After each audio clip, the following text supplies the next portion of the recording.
That cold morning, no one expected a confession to change everything. What started as a simple question became a story the whole family tried to explain, and few had the courage to tell. Before we begin, subscribe and turn on the bell. Here we share the confessions people only dare to say in front of God, and the quiet choices that save a soul. The rain pattered softly against the stained glass window of the small counseling room, like hesitant fingers tapping for entry. Inside, the air hung heavy with the scent of old wood and faint candle wax, the kind that lingers after evening prayers. I sat across from Pastor Ellis, my hands folded in my lap, the leather chair creaking under my slight shift. He was a man of quiet presence, his graying hair neatly combed, eyes steady behind wire-rimmed glasses. No judgments in those eyes, just the patient weight of someone who had heard too many burdens to rush the telling. It was the day after Mother's Day, and the words caught in my throat like dry bread. "They forgot me," I finally said, my voice barely above a whisper. "Completely. No call, no card, nothing. And then, this morning my daughter-in-law texts me, asks if I can wire her $500 for their car repair. Like it was nothing. Like I owed it to them." Pastor Ellis leaned forward slightly, the wooden desk between us scarred from years of such confessions. He didn't interrupt, just nodded once, his pen resting idle on a notepad. The clock on the wall ticked softly, marking the seconds as I let the memory flood back, raw and unfiltered. It had started innocently enough, or so I'd told myself for years, but that morning, in the dim light of my kitchen, it shattered. I remembered standing at the sink, rinsing the single coffee mug from my solitary breakfast. The house was too quiet, the kind of quiet that echoes after children leave and never quite return the way you hope. I'd woken early, as always, hoping for a buzz from my phone, a voice on the line saying, "Happy Mother's Day, Mom." My son, David, and his wife, Laura, lived just 20 minutes away in the suburbs, close enough for a drive, far enough that excuses came easy. But yesterday, the day meant for mothers, had passed in silence. No flowers from the garden centre down the street, no hastily scribbled note from my granddaughter Ellie, just the empty vase on the table, mocking me with its dust. By noon I'd busied myself with laundry, folding David's old shirts he'd left behind years ago, the ones that still smelled faintly of his cologne. The phone stayed dark. Afternoon bled into evening, and I sat on the porch with a cup of tea, watching neighbors' driveways fill with cars, laughter spilling out like invitations I wasn't part of. Mine remained empty. As the sun dipped low, painting the sky in bruised purples, I retreated inside, the weight of the day settling on my chest like an unspoken accusation. Had I done something wrong? Was I too much or not enough? Sleep came fitfully, dreams tangled with images of family gatherings that never included me anymore. Then, at dawn, the text arrived. I was still in my robe, the kitchen light harsh overhead, when my phone vibrated on the counter. Laura's name flashed on the screen. "Hey, Mum, hope you had a good day yesterday. Quick favor. Our car's acting up again. Needs a new battery. Can you spot us $500? We'll pay you back next week, thanks." I stared at the words, the screen blurring as tears welled up. No happy Mother's Day, no acknowledgement of the hours I'd spent raising David, the sacrifices that built the life they now took for granted. Just this, a casual request, as if my role had shrunk to nothing more than an ATM in a quiet house. My fingers trembled as I set the phone down, the ceramic mug clinking against the saucer. How had it come to this? Pastor Ellis's voice pulled me back, gentle as the rain outside. "Tell me about the morning, Evelyn. What did you feel in that moment?" I swallowed, the confession spilling out like a dam breaking, anger first, sharp like a knife I didn't know I was holding, but underneath it was hurt, deep, aching hurt. I'd spent my life giving to them. After my husband passed 10 years ago, I sold our home to help David and Laura buy theirs. I moved into this little place, scrimping on every bill so they could have stability. Ellie was just a baby then, and I thought family meant forever. But yesterday, on Mother's Day, I was invisible, and this morning they reached out not for me, but for my checkbook. He nodded again, his expression unchanging, an anchor in the storm of my words. The room felt smaller now, the walls pressing in with the weight of what I'd held back for so long. I described the house they'd bought with my equity, the spacious kitchen where Laura hosted playdates, the backyard where Ellie learned to ride her bike. I'd visit sometimes, bringing casseroles or babysitting when they needed a night out. But those visits grew shorter, the invitations rarer. "You're always welcome," David would say, but his eyes were on his phone, Laura's smile polite but distant. And the money.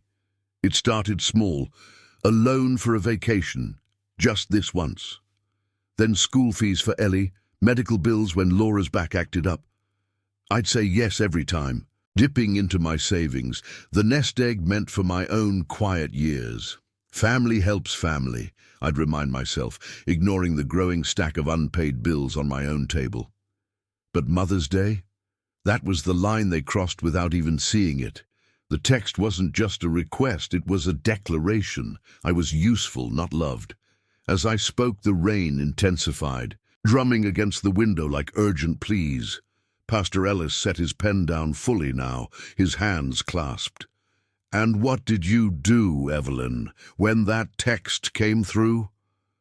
I paused, the memory vivid, the way my heart pounded, the steam from my forgotten tea curling up like smoke signals. I didn't reply, not right away. I sat there staring at the wall, and for the first time, I wondered if this was all I was to them, a safety net they could ignore until it was time to pull the cord.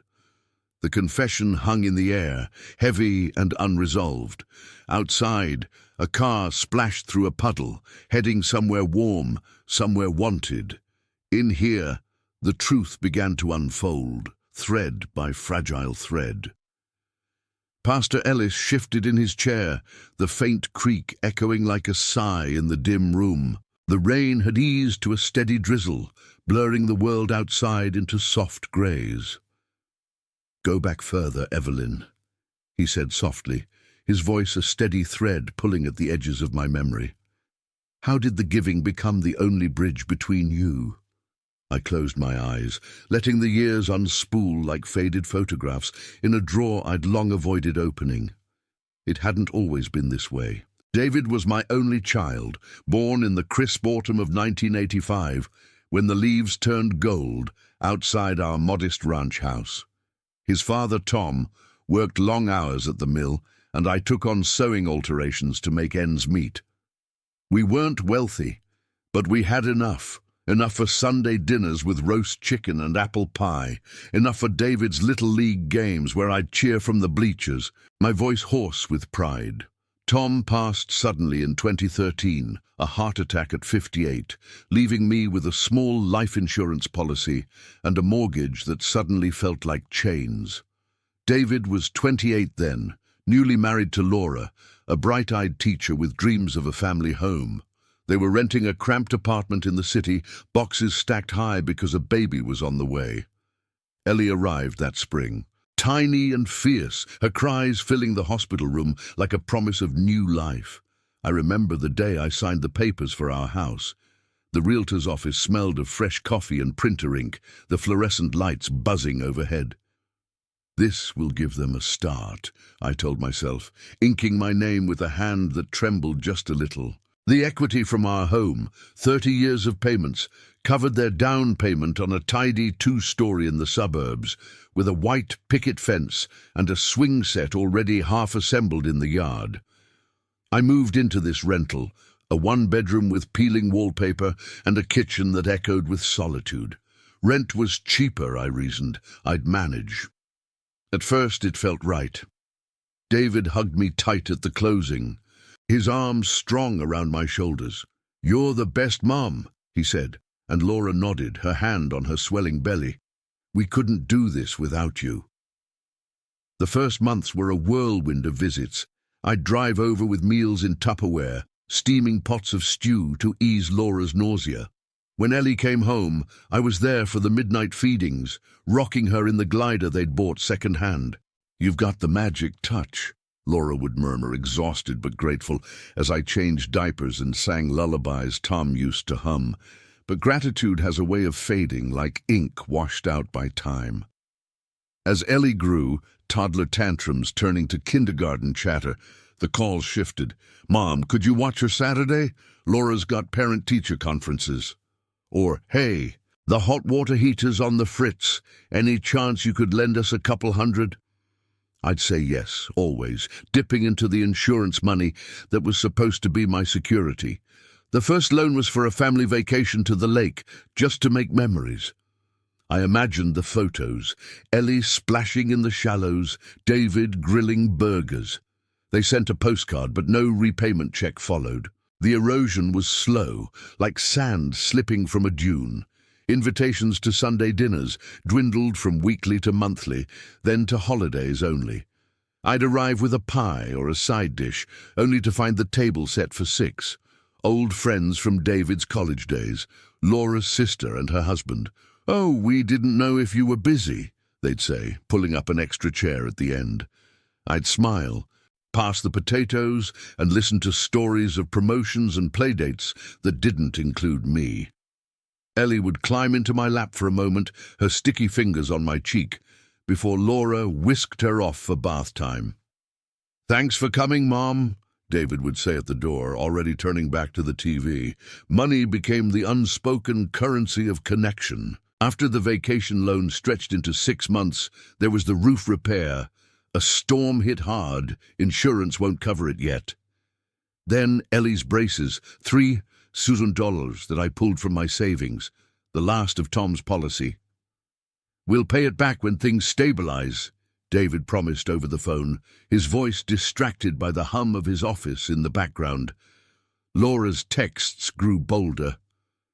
"Mom, quick, need $200 for Ellie's dance class. You're a lifesaver." I'd wire it from the bank down the street, the teller recognizing my face, her sympathetic smile a quiet pity I pretended not to see. My own life shrank in the shadows. The rental's furnace sputtered through winters, but I layered blankets instead of calling a repairman. Groceries came from the discount aisle, meals simple, oatmeal, canned soup. Friends from church asked why I didn't join the seniors' trips, and I'd wave it off, saving for family. But the truth gnawed at me in the quiet hours, when the house creaked and the clock marked another evening alone. I was the foundation they built on, invisible until a crack appeared. David's job at the bank steadied, then climbed. He managed a branch now, suits and ties, replacing the jeans of his youth. Laura went part-time at the school, citing family priorities, yet the requests persisted. A new washer-dryer because theirs broke down again, tuition for David's night classes. Each time I'd hesitate a beat longer, but family loyalty won out. "Of course," I'd reply, my voice steady even as my bank balance dipped below comfort. Pastor Ellis listened without a flicker, the notepad untouched. The room's single lamp cast long shadows across his face, deepening the lines of years spent bearing others' weights. "And through it all, Evelyn, what did you tell yourself to keep going?" I met his gaze, the words heavy on my tongue. That love means sacrifice, that they needed me more than I needed anything. But looking back, it was me needing them, the illusion of closeness, the hope that one day they'd see me as more than a helper. The dignity slipped away in those small yeses until Mother's Day stripped it bare. Outside, the drizzle turned to mist, veiling the parking lot where my old sedan waited, faithful but worn. The confession deepened, roots twisting back to that first signature, the choice that bound us in ways I never foresaw. The mist clung to the windows like a shroud, softening the edges of the world beyond the counseling room. Pastor Ellis's eyes held mine, patient as ever, urging me onward without a word. I took a breath, the air thick with the scent of damp earth seeping through the cracks. The story wasn't just mine anymore. It spilled into the judgments of others, the sideways glances and whispered doubts that had isolated me further than any empty holiday ever could. It started with the family, of course. Those closest who should have seen clearest but chose the easiest path. David's aunt, my sister-in-law Margaret, was the first to weigh in after one of those tense holiday gatherings. I'd driven over for Thanksgiving the year before last, arms laden with cranberry relish and a pumpkin pie baked from scratch. The table was lively, laughter bouncing off the walls of their dining room, but when Ellie spilled juice on the carpet, a simple accident, Laura snapped, her voice sharp as she mopped it up. "Mum, could you grab a towel from the kitchen? You're closer." I did, without complaint. But later, as we cleared plates, Margaret pulled me aside in the pantry, her voice low and conspiratorial. "Evelyn, you have to stop hovering like that," she said, stacking dishes with quick efficiency. "David mentioned you're always offering to help. It's making Laura uncomfortable. She feels like you're, well, inserting yourself too much." Her eyes flicked toward the living room where the others chatted over coffee. I stood there, the soapy water dripping from my hands, feeling the heat rise in my cheeks. Hovering? I'd barely spoken, just passed the gravy and complimented the turkey. But Margaret patted my arm, her smile tight. "You're too sensitive, dear. At your age, it's easy to read things wrong. Let them handle their own home." Too sensitive.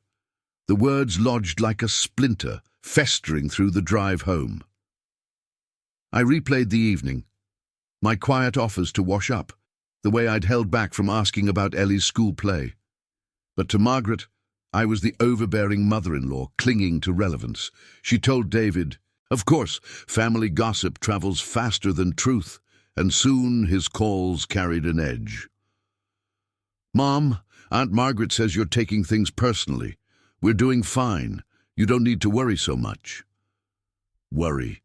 As if my presence was a burden, not a bridge. The community picked up the thread, weaving it into something uglier. At church, where I'd volunteered for years, arranging flowers for the altar, organizing the food pantry, whispers followed me like shadows. Sister Helen, the widow who sat 2 pews ahead, cornered me one Sunday after service. The sanctuary smelled of polished oak and hymnals, the light filtering through colored glass in fractured rainbows. "Evelyn, I heard from Laura at the bake sale. You're upset about not being included more?" "Honey, families drift. You're being dramatic. Don't make mountains out of molehills." She adjusted her brooch, a silver cross glinting under the fluorescence. Dramatic. As if my solitude was a performance, my hurt a script I'd written for attention. Word spread through the prayer circle, the women who met Tuesdays in the fellowship hall over weak tea and lemon squares. I'd stopped going after that, but fragments reached me anyway, via a sympathetic note from old Mrs. Hargrove, who slipped it into my mailbox. "They're saying you're confused in your old age, Evelyn. David worries you're forgetting things, getting ideas. Best to let the young ones live their lives." Confused, old and confused, as if the lines on my face erased the clarity in my heart. I crumpled the note in the kitchen, the paper tearing like fragile trust, and sat at the table until dusk fell, the single bulb overhead casting my shadow long and alone. Society at large echoed it back, amplified through casual encounters that stung like salt in wounds. The bank teller, the one who'd seen my transfers month after month, offered pity once when I withdrew another check. "Family, huh? They can be so demanding, but you're too nice, Mrs. Thorne. Letting them walk all over you sounds ungrateful on their part, but maybe you're enabling it." Ungrateful. The word twisted, pinning the blame on me for giving too freely, as if my endurance was a flaw. At the grocery store, the cashier, an older woman with tired eyes, overheard me on the phone with David, explaining why I couldn't send the full amount this time. "Kids these days," she muttered as I packed my bags. "But mothers like you, always too soft. They'll come around when you're gone." Even strangers misread the fractures. A neighbor, Mr. Wilkins from across the street, waved me over one crisp autumn afternoon while I raked leaves, my back aching from the effort. His yard was pristine, hired help trimming the hedges. "Heard your boy's doing well at the bank," he said, leaning on his rake. "Must be proud. Though I saw Laura at the PTA meeting, said you're not around as much anymore. Good for you, not being clingy. Some folks your age get desperate for attention." Desperate. The rake slipped from my hands, leaves scattering like scattered loyalties. I mumbled a thanks and retreated inside, the door clicking shut on his oblivious wave. These misreadings piled up, a quiet siege eroding what little resolve I had left. Family saw a meddler, churchfolk a hysteric, neighbors a fading relic. No one asked about the sacrifices. The house sold, the savings drained, the holidays spent alone. They filled the gaps with their own stories. I was dramatic for expecting a call on Mother's Day.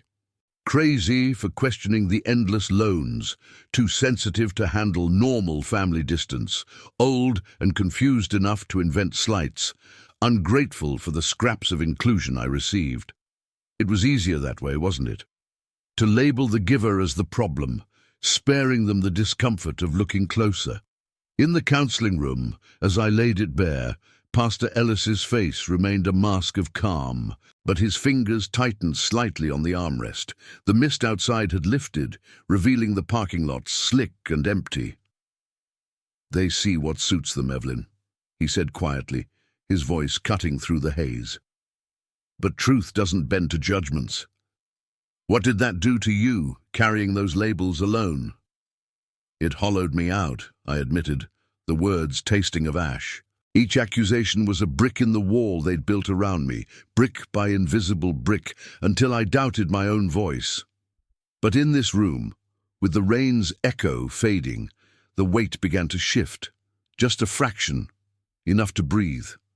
Comment where you're watching from. I want to know how far these stories of courage and loyalty can travel. The light in the counseling room had dimmed as the afternoon wore on, the single lamp on Pastor Ellis's desk casting a warm but confined glow, like a lantern in fog. Outside, the mist had cleared completely, leaving the parking lot glistening under a pale sun that offered no real warmth. I sat there, Evelyn Thorne, my hands still folded in my lap, the fabric of my skirt damp from the nervous sweat that had gathered during my telling. The words about the judgments, the labels of dramatic, crazy, too sensitive, hung in the air between us, heavy as the humidity pressing against the windows. Pastor Ellis hadn't moved much, his posture straight but unyielding, a quiet pillar in the face of my unraveling. He let the silence settle for a moment, the clock's tick measuring it out like breaths. Then softly, as if addressing a fragile thing, he spoke. "Evelyn, those voices, the families, the churches, the neighbors, they're echoes of your own doubts, amplified. But let's name what this is, plain and true. What you've described isn't family love, it's manipulation, dressed in the clothes of obligation. They've turned your generosity into a one-way street, where your giving sustains them, but their giving stops at convenience." His words landed without force, yet they pierced, sharp and clarifying. Manipulation. I'd skirted the edges of the thought in my loneliest moments, but hearing it from him, in this plain room with its scuffed floor and faded curtains, made it real, undeniable. I shifted in the chair, the leather sighing under me, and felt a flush creep up my neck. But isn't that what mothers do? Give until it hurts? Pastor Ellis shook his head, just once, his glasses catching the light. Giving until it hurts is one thing, Evelyn, but this, it's a pattern where your dignity is the price. They ignore the day set aside to honor you, then reach for your wallet as if it's their right. That's not love, it's extraction. You've become a resource, not a relation. And the judgments from others? They protect that pattern, making you the villain for noticing. I looked down at my hands, the knuckles pale and veined from years of work. Washing dishes, folding laundry, signing checks that drained my security. The room felt smaller now, the walls closing in with the weight of his counsel, but there was no panic in it, only the steady unraveling of illusions. He leaned forward slightly, his voice dropping to match the intimacy of the moment. Your dignity isn't negotiable, Evelyn. It's God's gift to you, woven into your very being. Truth demands you reclaim it, not with anger, but with boundaries. Start by seeing yourself as worthy of reciprocity, not just sacrifice. Boundary. The word echoed in my mind, foreign yet fitting, like a key turning in a long-locked door. I'd never thought of it that way. Boundaries as a form of faith, a quiet stand against the erosion. Pastor Ellis continued, his tone even, practical, without the flourish of sermons I'd heard from the pulpit. First, protect what's yours. That text from Laura this morning, don't respond with money, respond with truth, gently but firmly. Say, I need to think about this. It buys you time, space to breathe. I nodded slowly, the idea settling like rain-soaked earth after a storm, soft but solidifying. He reached for his notepad then, not to write, but to underscore his point with a steady hand. And document it, Evelyn, not for drama, but for clarity. For your own eyes first. Keep records of the requests, the transfers, the dates, texts, emails, bank statements. It's not about building a case against them. It's about seeing the pattern yourself, so it can't hide anymore. If things escalate, and they might, those notes become your shield, practical protection, something to share with a trusted advisor or even a counselor outside these walls. His advice wasn't a lecture on laws or rights. It was grounded, like instructions for tending a garden gone wild, pruning back the overgrowth to let light in. No promises of swift justice or divine intervention, just the calm clarity of steps one could take in the dim light of a kitchen at dawn. Family doesn't mean endless endurance at your expense, he added, his eyes meeting mine with unwavering kindness. It means mutual respect. You've endured silently for love, but self-respect is the boundary that honors that love truly. Ask yourself, what would it look like to say no, not out of spite, but from a place of wholeness? The question lingered, stirring something deep, a flicker of resolve amid the ache. I thought of the empty vase on my table, the unanswered phone on Mother's Day, the way my savings had dwindled to echoes of what they once were. For years, I'd measured my worth by their needs, letting neglect carve hollows in my spirit. But here, in this room, with its faint scent of polished wood and the distant hum of a heater kicking on, Pastor Ellis's words reframed it.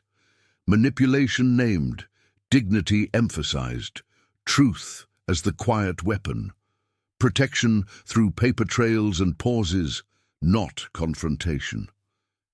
As he spoke, the sun dipped lower, stretching shadows across the floorboards, touching the edge of my shoe. You're not alone in this. Evelyn, he said finally, closing the notepad with a soft snap. God sees the giver you are, but he also calls you to steward your own life. Start small, a boundary drawn in the sand of that next request. See what clarity it brings. I left the room that afternoon, with his counsel echoing in my steps, the door clicking shut behind me like the close of a chapter. The parking lot air was crisp, carrying the faint green smell of wet grass. My old sedan waited, keys cool in my palm. For the first time in years, the weight on my chest felt lighter, not gone, but shared, bounded by truth. The text from Laura still unread on my phone, but now, with a plan forming, silent endurance edged towards something stronger. Self-respect, hard-won, and holy. The days following my session with Pastor Ellis blurred into a quiet rhythm, the kind where every ordinary moment carried an undercurrent of decision. I drove home that afternoon through streets still slick from the rain, the wipers swiping intermittently like hesitant thoughts. My rental house came into view, its faded blue siding unchanged, but the porch light, left on from the night before, seemed to flicker with new purpose. Inside, the kitchen waited as it had that morning, the coffee mug rinsed and upturned on the drain board, the phone on the counter with Laura's text glowing unread. I set my keys down beside it, the metal clinking softly against the formica, and for a long moment just stood there, listening to the hum of the refrigerator and the distant call of a morning dove outside. Pastor Ellis's words replayed in my mind, not as thunder, but as a steady rain nourishing parched soil. Respond with truth, gently but firmly. Document it. Reclaim your dignity. I'd nodded then, but now, in the solitude of my own space, the weight of action pressed close. The text stared up at me. "Hey, Mom, hope you had a good day yesterday. Quick favor. Our car's acting up again, needs a new battery. Can you spot us $500? We'll pay you back next week. Thanks." The casualness of it, the assumption woven into every word, twisted like a knot in my gut. No mention of the day I'd spent waiting, the hours folding into themselves like empty laundry. Just Mom. And as if that title alone obligated my wallet, I picked up the phone, my thumb hovering over the screen, heart thudding in the quiet. Years of yeses had carved this path, automatic transfers I'd set up at the bank after the first big loan, a safety net I'd thought would ease their burdens and mine, but it had become a tether, pulling me under while they floated free. Sitting at the scarred oak table, the one Tom and I had refinished in our early years, I opened my banking app. The balance stared back. 247s, 43, a number that had once been 5 figures, whittled down by emergencies, and just this once. The recurring transfer to David's account, $200 monthly, ostensibly for household help, was scheduled for tomorrow. It had started after Ellie's braces, a way to spread the payments, but repayments never came. My finger trembled as I navigated to the settings, cancel transfer. The option blinked innocently, as if it were just another bill. I thought of Ellie's face, round and trusting at 5, when she'd hugged my legs after a babysitting night, whispering, "You're my favorite grandma." But even that warmth had cooled. Her last birthday card, scribbled in crayon, arrived late, postmarked from a trip they couldn't afford without my help. Was protecting her the same as enabling this? Pastor Ellis's counsel echoed, "Boundaries honor love, not destroy it." With a breath that caught in my throat, I tapped confirm. The app pinged softly. Transfer cancelled. No fanfare, no reversal of the years, just a small severing. Like clipping a thread before it unravels the whole cloth. The relief was immediate, but laced with fear, a cool draft through a cracked window. What would David say? Laura's texts had grown sharper in the past year, laced with impatience when I hesitated. "Mom, we really need this. Ellie's recital is tomorrow." But this act, this quiet cancellation, felt like the first brick in a wall I'd build around my own worth. I set the phone down and moved to the desk in the corner, pulling out a spiral notebook from the drawer, the one I'd used for grocery lists and church notes. Under the harsh light of the desk lamp, I began to document the text from this morning, dated May 12th. The house sale in 2013, equity amount $85,000. Loans, vacation $2, in $500 unpaid, braces $3,000 partial, washer $800 unpaid. Each entry was a confession to myself, ink drying like boundaries hardening. By evening, the house felt different, the shadows lengthening across the linoleum as I heated soup on the stove. The aroma of chicken broth filled the air, simple and sustaining, a meal for one that suddenly tasted like independence. I didn't text back yet. That would come tomorrow, after sleep had steadied my resolve. But as I ate at the table, spoon clinking against the bowl, a mantra formed in the silence. I won't finance my own humiliation anymore. It wasn't rage that fueled it, but a somber awakening. The realization that my endurance had bought silence, not closeness. This small act, cancelling that transfer, was the turn. No more invisible support for their oversight, no more trading dignity for the illusion of need. The next morning dawned grey, clouds hanging low over the neighborhood like unspoken regrets. I woke to the trill of my phone, not a text, but a call from David. My hand paused over the nightstand, the screen lighting his name in stark white. I let it ring twice, heart pounding before answering. "Mom, you there?" His voice was casual, edged with the assumption of availability. "Yes, David, I'm here." My tone was even, schooled by years of composure, but inside, the cancelled transfer thrummed like a secret pulse. "Listen, about the car. Laura mentioned she texted you. We hate to ask, but it's the battery again. Could you wire the 500? Shop won't release it without payment." I stood by the window, watching dew glisten on the grass, the world sharp and new in the half-light. The notebook lay open on the bed behind me, pages filled with truth. "David," I said, the words measured, "I saw the text.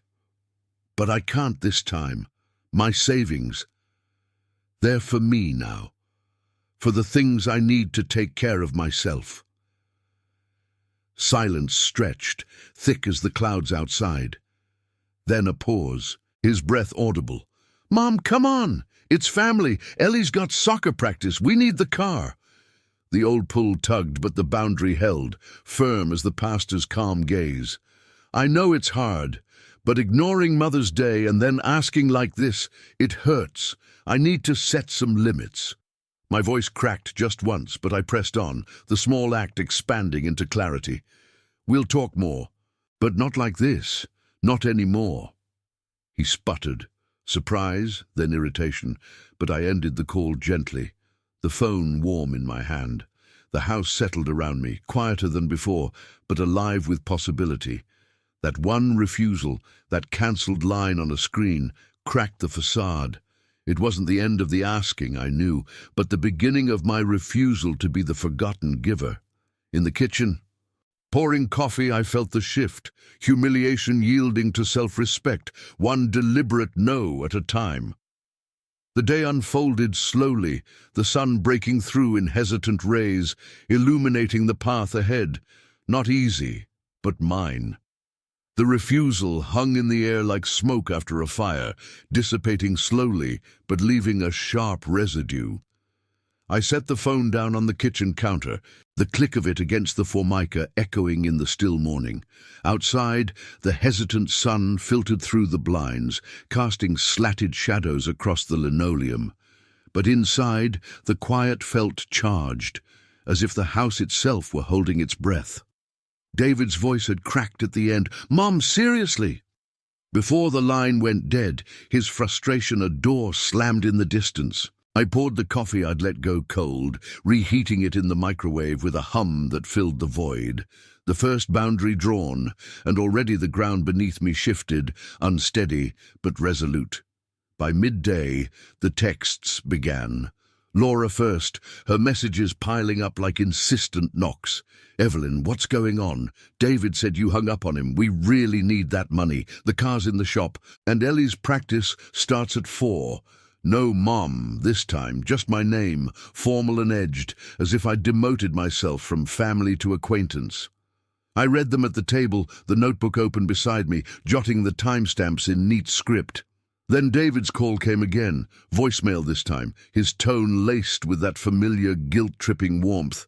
"Mom, I don't get it. You've always helped before. Is this about yesterday, Mother's Day? We were busy. Ellie had a thing at school. Come on, don't make this a big deal. Wire it, and we'll talk." guilt. It was their oldest tool, wielded like a familiar hammer, pounding at the cracks in my resolve. I deleted the voicemail without replying, but the words burrowed in, stirring the old doubts. Busy? The excuse rang hollow, a thin veil over the neglect.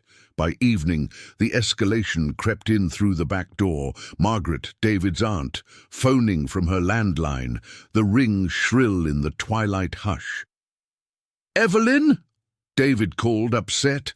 "Said you're cutting them off over some silly holiday slight. What's gotten into you? At your age, holding grudges like this. It's not becoming." Not becoming. The phrase stung, implying I was unraveling, my stand a symptom of something broken in me. I held the receiver tight, the cord twisting in my fingers, and murmured, "It's not a grudge, Margaret. It's about balance." But she steamrolled on, her voice syrupy with concern. "Balance? Honey, you're alone. They need you. If you push them away, you'll end up more isolated. Think of Ellie. She adores you." The threat was subtle, wrapped in care. Comply or lose the scraps of connection you have. I ended the call with a polite ache, the dial tone buzzing like a warning. The next days blurred into a rising tide of pressure, each wave higher, more insistent. Public humiliation came via the church prayer chain, that invisible web of whispers I'd once relied on for comfort. Sunday service loomed. The sanctuary's wooden pews worn smooth by generations, the air thick with organ notes and murmured amens. I arrived early, slipping into my usual spot near the back, the bulletin crinkling in my hands. But eyes turned, sidelong and curious, as Sister Helen leaned over during the hymn, her breath warm against my ear. "Heard from Laura. You two had a falling out." "Over money, they say. Poor David. Stressed at work, and now this. You're not yourself, Evelyn. Maybe see the doctor. Stress can make folks irrational." Irrational. The words slithered in, tagging me as the unstable one, the mother whose boundaries were madness. Whispers rippled through the fellowship hour after, over coffee urns steaming in the hall.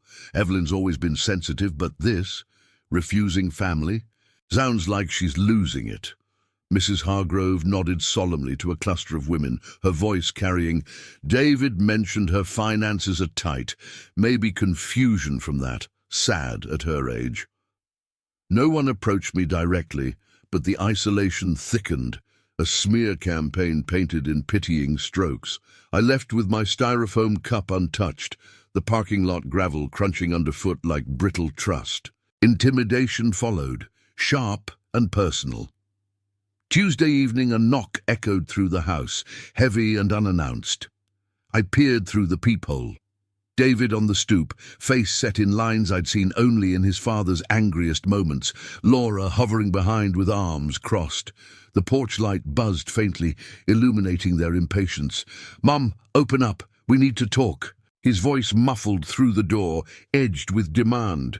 I hesitated, hand on the knob, Pastor Ellis's counsel a faint anchor, document, protect. "Not tonight, David," I called, my voice steadier than I felt. "This isn't the way." The doorknob rattled. "Come on, you're being ridiculous. Unlock it." Laura chimed in, her tone wheedling. "Evelyn, Ellie's in the car. She wants to see you. Don't make us do this out here." The threat implicit, neighbors might hear, the scene unfolding like a neighborhood spectacle. I stepped back, heart pounding, and watched through the curtain as they lingered, voices rising in frustration. "She's inside, ignoring us," before retreating to their SUV, tires spinning on the wet drive as they left.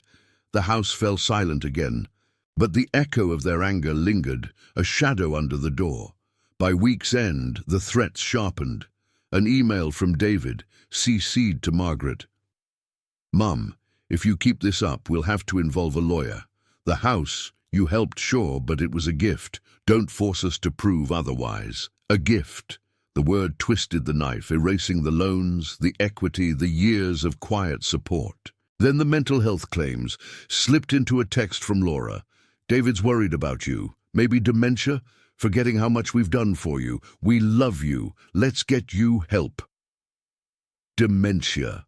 The ultimate smear, reducing my clarity to confusion, my stand to senility. And the final barb, in a late-night call from David, his voice low and cutting. You'll end up alone, Mom. No one else will put up with this. Ellie won't even know you. Alone. The word landed like a stone in still water, ripples spreading through the empty rooms. I sat on the edge of the bed that night, the quilt Tom's mother had sewn pulling tight around me, the phone dark in my lap. The escalation was a storm now, winds howling with guilt, trips that clawed at old wounds, threats that loomed like storm clouds, public whispers that isolated me further, intimidation that rattled my door, smears painted me as ungrateful, unstable, unworthy. Yet in the dim glow of the bedside lamp, the notebook beside me, pages filled with dates, quotes, evidence, held firm. The retaliation rose, but so did something quieter. The knowledge that this fury was their fear, exposed. I wouldn't break. The boundary, though battered, stood. Back in the counselling room days later, the rain returned, tapping insistently on the window as I recounted it all to Pastor Ellis. His face remained composed, but his nod carried weight. They're fighting the mirror you've held up, Evelyn. Escalation is their way of avoiding it. Hold to the truth. It's your quiet strength. If this story already has your heart, hit the like button. It helps the story of Evelyn reach more people who still believe in humanity. The weeks after that stormy confrontation blurred into a tense hush, the kind where every creak of the floorboards felt like an intruder's step. I avoided the church fellowship hall, skipping the Tuesdays with their weak tea and probing eyes, and stuck to the back pews on Sundays, slipping out before the crowd could gather. My rental house became both refuge and cage, the windows curtained against the neighborhood's casual glances. David's emails tapered off after the lawyer threat, replaced by sporadic texts from Laura, polite inquiries about my health, laced with that false concern that set my teeth on edge. Ellie misses you. Evelyn, maybe a visit soon. No mention of the money, but the undercurrent pulled strong, a reminder that the silence was temporary, a gathering before the next push. I filled the days with small routines to steady myself. Walks along the cracked sidewalk to the corner store, where the bell above the door chimed like a neutral greeting. Tending the few herbs in pots on the windowsill, their leaves unfurling under my careful fingers. The notebook grew thicker, entries meticulous, screenshots of texts, dates of ignored holidays, even a log of the porch visit, noting the time and the way David's fist had clenched at his side. Pastor Ellis's advice anchored me, document for clarity, not confrontation, but in the quiet evenings, as the sun dipped behind the rooftops and painted the kitchen in fading gold, doubts crept in like fog. Was I imagining the malice? Had the judgments been right all along? Me, too sensitive, turning molehills into mountains? It was a Thursday afternoon, the air thick with the promise of summer heat, when the deeper truth began to surface. I'd ventured to the post office, mailing a letter to an old friend from Sewing Circle, the one who'd moved south years ago. The box was small and stamped, a simple act of reaching out amid my isolation. As I waited in line, the fluorescent lights humming overhead, my phone buzzed in my purse, not a text but an alert from the banking app. Curious, I pulled it out, the screen lighting my face in the dim lobby. It was a notification for a large deposit, $10,000 into David's account from an unfamiliar source, not mine. I stared, the line shuffling forward without me noticing, the details blurring as my mind raced. That evening, back in the kitchen with the windows open to catch any breeze, I sat at the table and opened my laptop, the old one Tom had used for crosswords, its keys worn smooth. Logging into my email, I searched for old threads, the ones from the early days after the house sale. Buried in attachments from the real estate closing, I found it. A scanned letter from Margaret, David's aunt, dated just weeks before Tom's death. I'd skimmed it then, focused on the grief and the practicalities, but now the words leaped out, stark against the faded print. Evelyn, with Tom gone, it's time to think ahead. David's future and Ellie's depends on stability. Your home equity could secure their place, but consider the inheritance angle. I've spoken with an advisor. If structured right, your support now protects the family assets long term. No need for wills or trusts yet. Keep it simple, keep it in the family. Attached was a spreadsheet, projections of property values, notes on gifting to avoid taxes. My hands grew cold as I scrolled further, uncovering emails forwarded from Margaret to David, copied to Laura, discussions of my generosity as a buffer against their debts, the vacation loans they'd taken for a down payment on a timeshare, Laura's credit cards maxed from online shopping sprees masked as home improvements. One line from David, timestamped 2 years ago. Mum's savings are our safety net. Aunt Em says as long as we keep her involved, she won't question the bigger picture. The bigger picture? It unfolded like a map I'd been blind to, routes marked in invisible ink. Margaret, the good family member with her pantry advice and concerned calls, wasn't the neutral aunt I'd assumed. She was complicit. The architect pulling strings from the edges. Her whispers to David about my hovering had been diversions, steering me away from the finances while she coached them on extraction, framing my giving as duty, my questions as ingratitude. The inheritance motive stared back, not just the house equity, but whispers of my life insurance payout, the small pension from Tom's mill days. They'd positioned me as the well to draw from, until dry, then discard the bucket. No affair or hidden debt on their end, but a calculated control, using my solitude against me, ensuring I remained the utility, the silent enabler who wouldn't rock the boat. I closed the laptop, the snap echoing in the empty room, and leaned back in the chair, the wood cool against my spine. The realization settled heavy, not with fury, but a profound ache, like discovering a letter from a stranger in your own handwriting. Valued only for utility. The visits that grew shorter, the Mother's Day silences, the casual asks, they weren't oversights born of busyness, but symptoms of a system where I was the gear that kept their machine turning. Ellie's hugs, David's occasional, "You're the best, Mom," tokens to oil the works, ensuring the flow continued. Margaret's role twisted the knife deeper. She'd been the one to call after the house sale, praising my selflessness, all while plotting with them to safeguard their gains. Family love? No, it was a ledger balanced on my back. Tears came then, silent tracks down my cheeks, dripping onto the tablecloth like rain on forgotten soil. I thought of Tom, his steady hand on mine during hard years, how he'd taught David the value of honest work. This wasn't the legacy we'd built. In the dimming light, the herbs on the sill cast long shadows, fragile but persistent. The truth reframed everything. The neglect wasn't personal failing on my part, but deliberate design. They hadn't ignored me on Mother's Day because they forgot. They'd ignored me because I was no longer needed until the next withdrawal. Complicit hands had woven the net, and I'd swum in it, mistaking strands for safety. The next morning, I returned to Pastor Ellis's office, the air still carrying the faint dampness of recent rains. The room felt familiar now, its walls less confining. The chair molding to me like an old friend. He listened as I spread the printouts on the desk, the papers rustling like dry leaves. "I found this," I said, voice steady despite the tremor in my chest. "It's all connected. Margaret. She knew.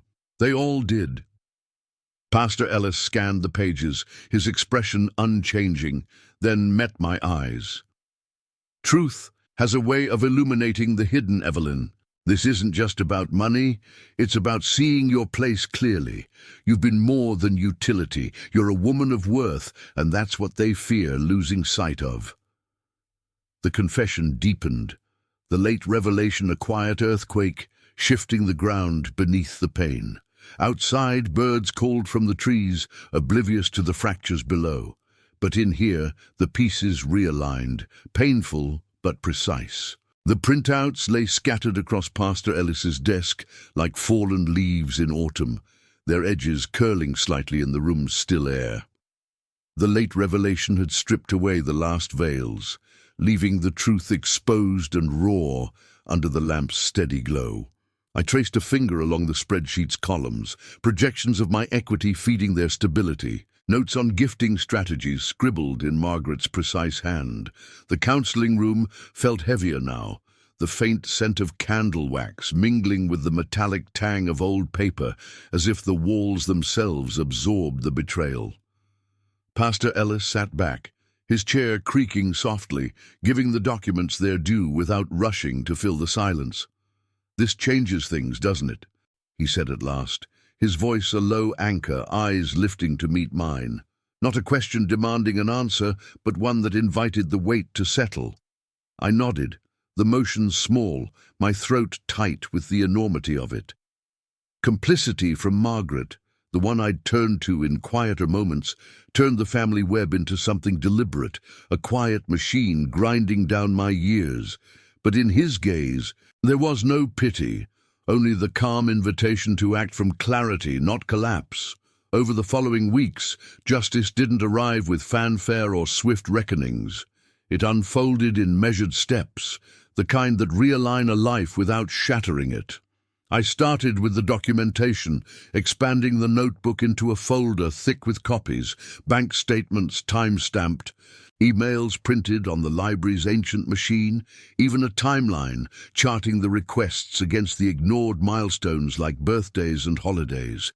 It wasn't vengeance, it was visibility, a record that made the pattern undeniable to my own eyes first. Each entry grounded me, turning abstract hurt into concrete lines on paper, a shield against the gaslighting that had blurred my sense of worth. Allies emerged unexpectedly, not from grand declarations, but from the edges of my solitude. Old Mrs. Hargrove, the one who'd slipped that pitying note into my mailbox, called one overcast afternoon. I'd avoided her at church, but her voice on the line was tentative, laced with the regret of someone who'd echoed the smears without questioning. "Evelyn, I've been thinking on what folks said. Saw Laura at the market, her talk of your confusion didn't sit right. If you need an ear, I'm here." No flood of support, just a quiet offer, born of her own widow's isolation. We met for tea at her kitchen table, the steam rising from chipped mugs like fragile bridges. I showed her the folder, not all of it, just enough, the house sale docs, the unpaid loan tallies. Her eyes widened behind her bifocals, the spoon pausing mid-stir. "Lord, Evelyn, they've taken you for granted, but you've got proof now. Don't let them rewrite you." Her words bolstered me, a first crack in the community's misreadings. She became a subtle ally, whispering corrections in the prayer circle. "Evelyn's sharp as ever. It's the others forgetting their manners." No crusades, just ripples that eased the isolation, reminding me that truth could find footing beyond family lines. Another ally surfaced in the bank teller, Ms. Rivera, who'd watched my withdrawals for years with that sympathetic smile.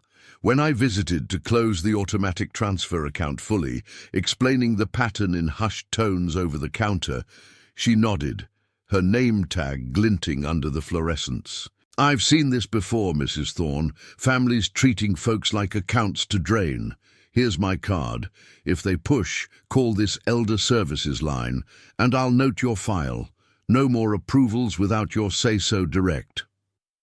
Exposure of the lies came not in confrontation, but in quiet disclosures, selective and measured.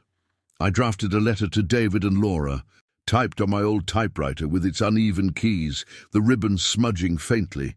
No accusations hurled like stones, just facts laid bare, the equity gifted, the loans tallied at over $15,000 unpaid, the Mother's Day text as the final thread. "I've discovered the plans with Margaret," I wrote, attaching copies of the emails. This isn't about punishment. It's about truth. The support stops here as I rebuild what was taken. I mailed it certified, the post office stamp a decisive thud, and waited in the days that followed, the envelope's tracking number a small talisman in my pocket. Their response arrived via email from David, seed to Margaret, defensive at first, then splintering into admissions wrapped in excuses. "Mom, we didn't mean it that way. Aunt Em was just advising. Things got out of hand." No denial of the documents, just a plea to talk it out, laced with the old guilt. "Ellie asks about you." But the exposure had shifted the ground. Margaret called next, her voice brittle over the line, the kitchen clock ticking behind her words. "Evelyn, this is a misunderstanding. I was helping them manage. You know how young families struggle." Her tone cracked when I referenced the spreadsheet, the inheritance angles she'd outlined. Silence stretched, then a sigh. I thought it was best for everyone, but perhaps I overstepped. No full apology, but the lie's facade cracked, her complicity laid plain in the hesitation. The decisive boundary came in a meeting I arranged at a neutral spot, a quiet diner on the edge of town, its vinyl booths worn, and the coffee bitter but steadying. David and Laura arrived late, Ellie in tow, her small hand in Laura's, eyes wide at the unfamiliar setting. The air smelled of grease and pie crust, the jukebox humming faintly in the corner. I slid the folder across the Formica table, not slamming it, just placing it with purpose. "This is the truth as I see it now," I said, voice even, meeting their gazes. "The money was given in love, but the pattern took more than that. No more loans, no more silence for scraps. If you want family, it starts with respect, visits without expectation, calls on days that matter." David shifted, his tie askew. Laura's fingers tightening on her mug. Ellie reached for a napkin, doodling absent-mindedly, oblivious to the undercurrents. They pushed back. David's, "Mom, you're blowing this up." Laura's, "We need time." But the boundary held, firm as the diner's unyielding counter. No raised voices, just my quiet insistence. "Time, I've given plenty. Now it's mutual or nothing." They left with the folder, promises to think on it hanging unresolved. But the air felt clearer, the weight lifting incrementally. Consequences followed, real and unglamorous, fitting the quiet unraveling of years. David's emails grew sparse, Laura's texts polite but distant. No more requests, though I heard through Mrs. Hargrove that their car sat unrepaired for weeks, forcing carpools and discomfort. Margaret withdrew, her holiday invitation ceasing, a silent acknowledgement of her role exposed. Ellie visited once, unannounced, with a drawing clutched in her fist, a crayon house with a figure labelled Grandma on the porch. "Daddy said you're mad," she whispered, hugging my legs. I knelt, smoothing her hair. "Not mad, sweetheart, just setting things right. No custody battles or dramatic falls, just the natural fallout. Their lives tighter without my buffer, mine expanding into space for church potlucks attended without whispers, savings untouched for the first time in years." Back in Pastor Ellis's room months later, the rain a distant patter. I shared it all, the folder now archived in a drawer, Ally's quiet nod sustaining me. He smiled faintly, the lines around his eyes deepening. "Justice isn't always loud, Evelyn, it's this. Truth spoken, boundaries kept, lives realigned. You've chosen dignity over destruction." The folder stayed closed after that, a testament gathering dust, while I stepped into days marked by small freedoms, a new herb garden thriving on the sill, walks that led to conversations unbroken by pity. The betrayal's sting faded to a scar. Quiet justice woven into the fabric of endurance turned to strength. The months slipped by like pages in a well-worn book, each one turning with a deliberate hush that settled over my days. The rental house, once echoing with the ghosts of unanswered calls and empty vases, began to feel like a vessel shaped by my own hands rather than borrowed time. Mornings now started with the soft ritual of watering the herb garden on the windowsill, basil and thyme unfurling their leaves toward the light, green and insistent, a quiet testament to persistence without plea. I'd brew coffee in the old percolator, its gurgle a companionable sound, and sit at the kitchen table with the notebook open, not to add entries, but to review them like faded maps of a journey crossed. The words there, dates, amounts, silences, had lost their sharp edges, softened into lines that outlined not loss, but the boundary I'd drawn. Pastor Ellis's office became a periodic anchor, visits spaced like breaths after a long run. The room unchanged, the stained glass filtering muted colors onto the desk, the clock's tick a steady undercurrent to our talks. He never pressed for updates, but listened as I traced the changes. The way Ellie's visits grew tentative but real, her small drawings taped to the fridge like fragile olive branches. "Grandma, why don't you come to my game?" she'd ask, her eyes wide and unfiltered, pulling at the threads of what family could still be. David and Laura kept their distance at first, their communications clipped and careful, no more porch-side demands or email threats.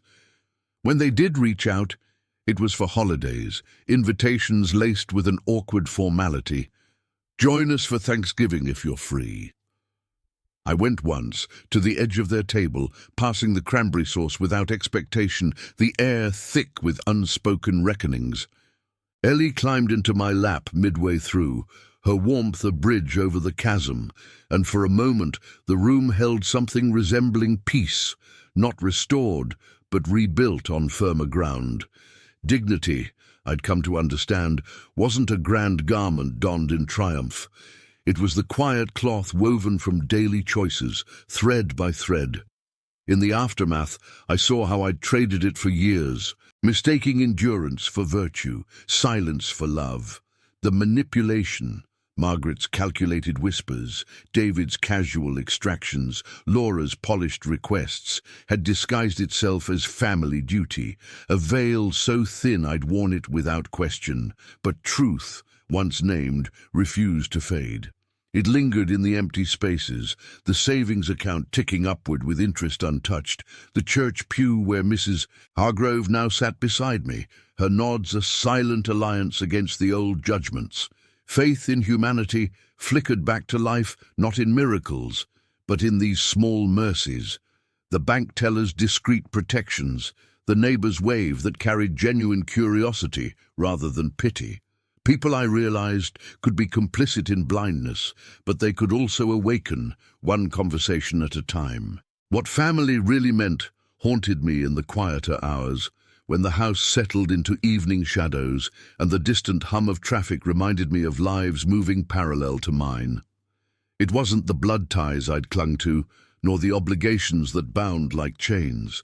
Family was the mutual regard that honored scars without demanding erasure, the choice to give from wholeness, not depletion. David called one crisp autumn afternoon, his voice stripped of entitlement. "Mom, we've been talking about the money, the house. We owe you more than we knew." No full repayment came, not in dollars, but in gestures. A check for the braces loan, partial and late, arriving with a note from Laura apologizing for the oversights. Ellie stayed over one weekend, her laughter filling the rooms as we baked cookies, flour dusting the counters like fresh snow. It wasn't redemption's fairy tale. Fractures remained, conversations halting around the edges of old wounds. But in those moments, family reshaped itself, not as a safety net for the takers, but a circle where dignity circled back. I walked more now, paths winding through the neighborhood park where leaves turned gold underfoot, crunching softly like confessions released. The air carried the scent of damp earth and distant wood smoke, grounding me in the tangible world. Strangers passed with nods, their faces etched with stories of their own, and I wondered how many carried similar burdens, silent givers eroded by those closest, misread by the world around them. Faith in humanity, fragile as it was, renewed itself here in the endurance of ordinary souls who chose boundaries over breakage. Pastor Ellis put it simply during our last session, the rain, a gentle patter outside. Redemption isn't in their change, Evelyn. It's in yours. You've stepped from shadow into light, and that's the grace that lingers. Evenings found me on the porch, a shawl around my shoulders against the chill, watching the streetlights flicker on one by one. The old sedan in the drive, faithful and uncomplaining, mirrored my own quiet resolve. Betrayal's scar ached on colder days, a reminder of the utility they'd seen in me, but it no longer defined the whole. Instead, it framed the freedom.